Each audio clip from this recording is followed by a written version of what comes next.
Bonjour à toi qui est derrière ton écran, ici c'est Noël de KidCreaNet et aujourd'hui nous allons créer cette montre sous Affinity Designer. Alors mettons-nous d'accord tout de suite, on ne va pas parler de la qualité esthétique de la montre, ce n'est pas l'objet de cette vidéo. Non, en réalité ce tuto est en fait un prétexte pour vous montrer quelques outils intéressants comme les guides et l'outil rotation, ainsi qu'un outil un petit peu caché dans Affinity Designer, la calculatrice. Et oui, il y a une calculatrice dans Affinity Designer, ainsi que dans les autres logiciels de la suite, et vous allez voir, c'est plutôt pratique. On va commencer par créer un nouveau document, avec le raccourci clavier commande N. Pour notre exercice, un document carré de 500 pixels de côté fera parfaitement l'affaire. Je clique sur Créer.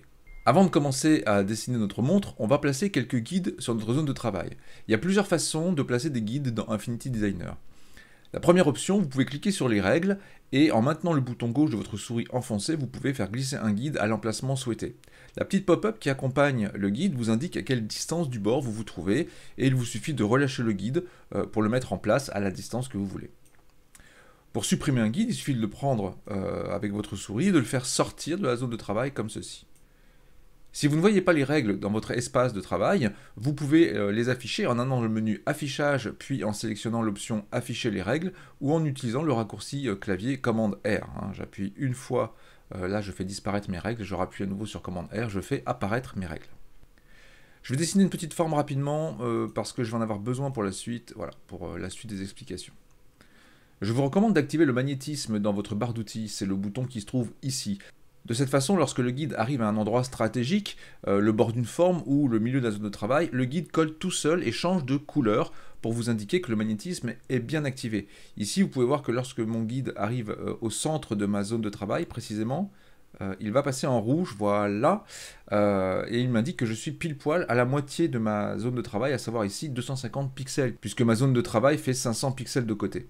Je relâche et j'ai donc un guide qui est placé précisément à 250 pixels. Je peux faire la même chose avec le guide vertical qui lui va passer au vert, comme on peut le voir ici. Voilà, je relâche, je suis bien à 250 pixels.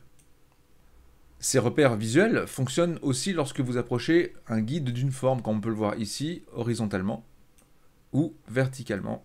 Ici, mes guides sont parfaitement collés à la forme, c'est le magnétisme ici qui m'indique que mon guide est bien collé à la forme en question. Bien, supprimons maintenant notre forme, j'en ai plus besoin.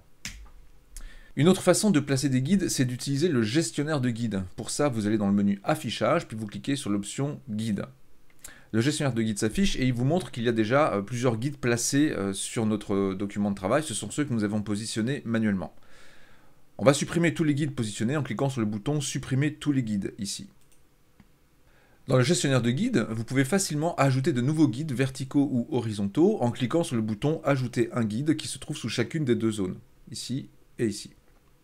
Plaçons donc un premier guide horizontal. Je clique ici simplement sur le bouton Guide horizontal. Et comme vous pouvez le constater, par défaut, le gestionnaire de guide a placé automatiquement ce guide en plein milieu de ma zone de travail. C'est ce qu'il va faire. Quelle que soit la dimension de votre document, quand vous placez un guide, par défaut, il le place pile poil au centre. Donc ici, mon guide est bien à 250 pixels du haut de la page, comme on peut le voir là. Une fois que le guide est ajouté, on peut modifier sa valeur, on peut modifier sa position. Pour ça, on fait un double-clic sur le guide qui est dans la liste ici, et on peut modifier ici la valeur du guide. Par exemple, ici, je modifie de 250 à 180, et mon guide se positionne très précisément à 180 pixels. Pour supprimer un guide, eh bien, il suffit de le sélectionner dans la liste ici, et de cliquer sur la petite poubelle qui se trouve juste en dessous. Bien, donc ici je vais ajouter deux guides, j'ai besoin d'un guide vertical et horizontal, j'ai besoin de ces guides en plein milieu de ma zone de travail, donc c'est parfait, je n'ai pas besoin de faire d'autres modifications. Je vais cliquer sur ajouter un guide horizontal et ajouter un guide vertical, j'ai donc bien mes deux guides en plein milieu, j'ai ici le centre exact de ma zone de travail, vous verrez que c'est important pour la suite. Donc pour dessiner notre montre, on va commencer par dessiner un cercle. Donc je vais cliquer ici sur l'outil ellipse, où je peux aussi utiliser le raccourci clavier M pour activer l'outil ellipse en question.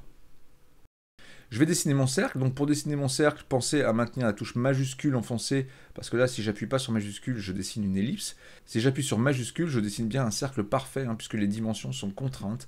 J'ai donc un cercle parfait qui se dessine à l'écran. Une fois que la taille vous convient, vous relâchez tout simplement votre souris et votre cercle est tracé. Je vais donner une épaisseur à ce cercle, je vais lui donner une épaisseur de 2 points, donc je vais ici dans l'outil trait et j'indique ici 2 points d'épaisseur, histoire de voir un petit peu le contour de mon cercle.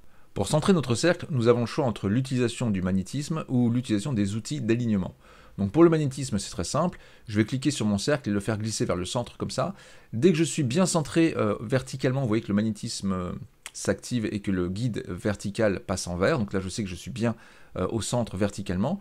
Et pour ce qui est d'être au centre horizontalement, ben, je descends un petit peu et vous voyez que là, mon guide horizontal passe en rouge. Je me suis décalé un petit peu sur la verticale. Je vais de nouveau venir ici. Voilà, paf, je suis pile poil au centre, verticalement et horizontalement. Je lâche ma souris. J'aurais pu aussi utiliser les outils de centrage du logiciel Affinity, tout simplement. Donc là, je vais décaler mon cercle volontairement à la main. Et vous voyez qu'ici, j'ai de quoi centrer verticalement et ici, centrer horizontalement. Et voilà, j'ai mon cercle qui est parfaitement au centre de ma zone de travail. Ensuite, on va dupliquer ce cercle. Alors, soit en utilisant un cliquer-glisser avec la touche Alt enfoncée, donc je clique, j'appuie sur Alt et je déplace mon cercle, ce qui a pour effet de faire une copie. Soit je vais simplement dupliquer le calque en cliquant sur le calque ici, en le sélectionnant et en utilisant le raccourci clavier commande J. Donc là j'ai bien une deuxième occurrence de mon cercle qui est apparue. On va maintenant réduire la taille de ce cercle, hein, le premier, donc je vais le sélectionner ici dans ma palette des calques, et puis en attrapant la petite poignée qui se trouve ici, je vais modifier sa taille. Alors ce que je veux, c'est modifier la taille de manière homothétique, donc je vais de nouveau appuyer sur la touche Shift de mon clavier, et ce que je veux également, c'est que le cercle reste au centre de mon premier cercle, hein, je veux qu'il soit bien centré tous les deux, donc je vais appuyer sur la touche commande de mon clavier. Et vous voyez qu'ici, j'ai mon cercle qui reste bien au centre, donc je peux modifier sa taille, ici pour obtenir quelque chose à peu près comme ça, voilà, ça me va bien, je lâche.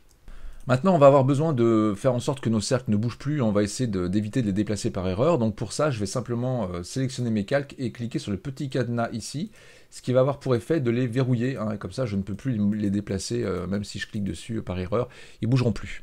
On va maintenant placer une petite zone de texte au centre et la verticale de notre cadran de montre, et ça va servir pour afficher le chiffre 12, hein, le premier chiffre de la pendule. Je vais utiliser ici une police étroite, je vais prendre de l'Arial Narrow, voilà, et on va écrire par exemple 12 ici. J'aurais pu l'écrire en chiffre romain, à vous de voir ce que vous préférez. Là pour la vidéo, je vais écrire le chiffre 12, et je vais centrer mon texte dans la zone de texte ici. Je vais positionner ensuite mon chiffre bien ici au centre, là, donc je m'aide à nouveau des repères, hein, des guides magnétiques. Donc là je suis bien au centre de ma pendule et mon chiffre est bien positionné dans le petit bandeau, dans le petit cercle supérieur ici, donc tout va bien. Ensuite on va dessiner une droite qui sera le premier segment de notre montre, qui en comportera donc 12, donc pour ça je vais utiliser l'outil plume ici. Je vais me positionner bien au centre de mon cadran de montre, donc là encore une fois on voit que le magnétisme est très pratique, hein, puisque j'ai ici les deux repères qui passent en couleur, qui me montrent que je suis exactement au centre. Je vais effectuer un premier clic pour mettre le départ de ma droite, et en maintenant majuscule enfoncée, je vais monter ici pour aller choper le haut de mon cadran. Je vais dépasser légèrement et je vais faire un deuxième clic pour ici positionner mon segment de cette manière-là. Voilà. Donc j'ai un segment qui coupe bien le cadran en deux. Je vais grouper mes deux éléments, donc je vais ici grouper le chiffre 12 et la petite droite qui se trouve là, donc pour ça je vais les sélectionner comme ceci, je sélectionne le chiffre et la droite, et en utilisant le raccourci clavier commande G, je groupe les deux éléments.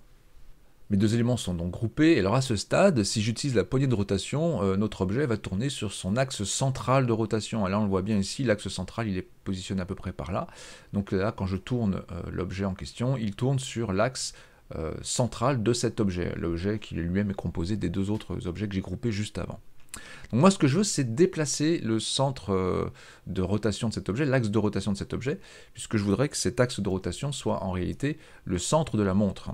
Donc pour ça, je vais cliquer sur l'outil activer l'origine de la rotation dans la barre d'outils, c'est cet outil-là. Je clique dessus et vous allez voir que ça m'affiche l'axe de rotation ici, c'est ce petit rond bleu qu'on voit apparaître là. Je vais prendre le repère bleu en question et je vais le faire glisser. Alors je maintiens ma touche Shift enfoncée encore une fois pour rester bien vertical et je vais faire glisser cet axe de rotation pour le faire arriver pile poil au centre ici. Encore une fois, le magnétisme m'aide, donc je vois bien que je suis pile poil au centre, je relâche. Et donc là, j'ai modifié l'axe de rotation de mon objet. Et là, on peut constater que si je fais de nouveau une rotation, cette fois-ci, je ne tourne pas autour du centre de l'objet, mais je tourne bien autour du centre du cadran de montre, et ça tombe bien puisque c'est exactement ce que je veux faire. Bon allez, on va faire un petit peu de maths maintenant. Notre cercle, c'est donc 360 degrés. Hein. Si je veux faire tourner un objet d'un douzième, donc un douzième de cadran de montre, je vais donc devoir le faire pivoter sur son angle de 30 degrés. 3 x 12, 36, voilà, le calcul est simple. Et pour ça, je vais utiliser l'outil rotation dans la palette transformée. Donc la palette transformée qui se trouve ici. Je vais indiquer ici 30 degrés. Et vous voyez que je fais tourner mon objet de 30 degrés. Bon, là c'était facile, mais imaginons que je veuille un angle différent. Imaginons que je veuille non pas découper mon cercle en 12, mais en 18, en 16, en 20, peu importe. C'est quoi le résultat? Quel est l'angle que je dois utiliser? Eh bien, pas de panique, c'est ici que la calculatrice fait son apparition. En effet, au lieu de taper l'angle désiré dans le champ rotation, placez-y l'opération. Par exemple, ici, on peut faire 360 divisé par 16. 360 divisé par 16, 1/16e de 360, ça fait quoi? Ça fait 22,5 degrés. Donc peu importe le nombre de secteurs que vous voulez créer sur un cercle, par exemple, vous pouvez tout simplement demander à la calculatrice de faire le travail pour vous. Là, si je recommence, par exemple, si je fais 360 divisé par 7, par exemple, voilà, je veux 7 secteurs différents, eh bien, je vais avoir ici un angle à respecter de 51,4 degrés. Donc vous l'avez vu, cette petite calculatrice, elle est très pratique et elle est présente dans tous les champs qui permettent de donner une valeur. Donc n'hésitez pas à vous en servir, ça va vous simplifier la vie. Revenons à notre aiguille. Avant de modifier notre angle de rotation, je vais donc sélectionner et dupliquer mon calque à l'aide du raccourci clavier Command J. Donc je clique ici sur mon groupe qui contient à la fois le chiffre et l'aiguille et je vais le dupliquer, donc Commande J. Une fois que c'est fait, je vais cliquer sur, je vais m'assurer que mon groupe ici est bien sélectionné, ce qui est le cas, et je vais indiquer donc ici un angle de 30 degrés, puisque c'est l'angle que je vais utiliser pour créer 12 segments dans ma montre. J'appuie sur 30 et je valide. Donc cet angle que je viens d'appliquer s'applique uniquement sur le calque que j'ai dupliqué, donc je donne maintenant deux calques, le premier qui est à 0 degré et le second qui est à 30 degrés. Alors maintenant, ce qu'il nous reste à faire, vous allez voir, c'est très simple, c'est qu'il me suffit de dupliquer à nouveau ce calque. Et ce qui est intéressant, c'est que le truc magique, c'est que non seulement le calque est dupliqué, mais également la rotation que je viens d'appliquer à mon aiguille. Et là, j'ai plus qu'à répéter autant de fois que nécessaire le raccourci clavier Command J pour dupliquer le groupe aiguille et chiffre autant de fois que nécessaire. Et vous voyez qu'ici, c'est parfaitement créé à 30 degrés à chaque fois. Et j'ai pu faire mon cadran de montre en quelques secondes sans me casser la tête. Ne nous reste plus ici qu'à modifier la valeur des zones de texte. Je vais remplacer 12 partout par le bon chiffre partout. Je vais accélérer un peu la vidéo parce que ça risque d'être un petit peu long.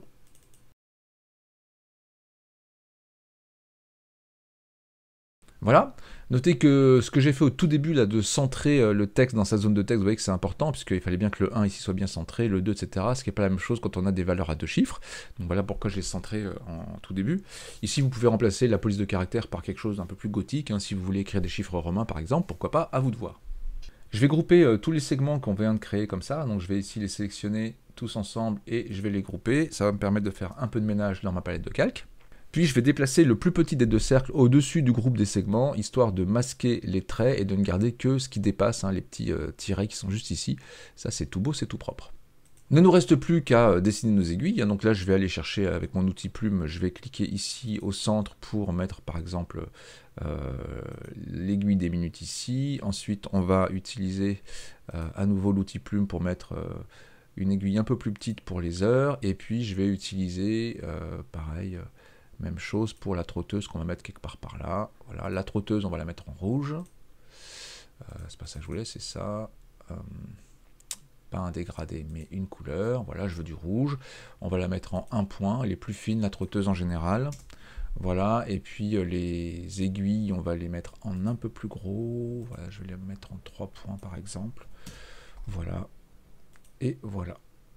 Ici, 3 points. Bien, on a nos deux aiguilles, on pourrait aller un petit peu plus loin, je pourrais ici de nouveau prendre ce cercle ici, le dupliquer, commande J, prendre ce cercle, le faire passer au-dessus de tout le reste, et puis on va le réduire pour mettre un petit centre ici à notre montre, etc. etc. Après, à vous de voir pour la suite. La technique c'est fait, reste l'artistique, maintenant c'est à vous de jouer pour faire une jolie montre. Vous l'avez compris, l'idée ici c'était pas de faire une montre esthétiquement réussie, c'était juste de vous donner quelques petites astuces techniques sur l'usage de certains de ces outils, donc le magnétisme notamment, la rotation paramétrée que vous pouvez modifier en déplaçant l'axe de rotation, donc ça c'est très sympa, la duplication des calques qui conserve non seulement ce qui est sur le calque, mais également les effets qu'on a appliqués sur le calque précédent, ce qui nous a permis de faire très rapidement cette petite rotation. Donc voilà, ce tuto est terminé, j'espère qu'il vous aura appris des choses. Si vous avez aimé, n'oubliez pas le petit pouce bleu, pensez à vous abonner à ma chaîne, vous pouvez également vous abonner à ma petite lettre de diffusion mensuelle si ça vous tente. Pas de prise de tête sur cette lettre de diffusion, c'est des infos sympas, des petits tutos, des petites choses comme ça, c'est quelques minutes de détente à lire chaque mois. Et puis on se retrouve bientôt, j'espère vous revoir bientôt sur ma chaîne, restez curieux, c'était Noël de KidCreaNet, ciao ciao.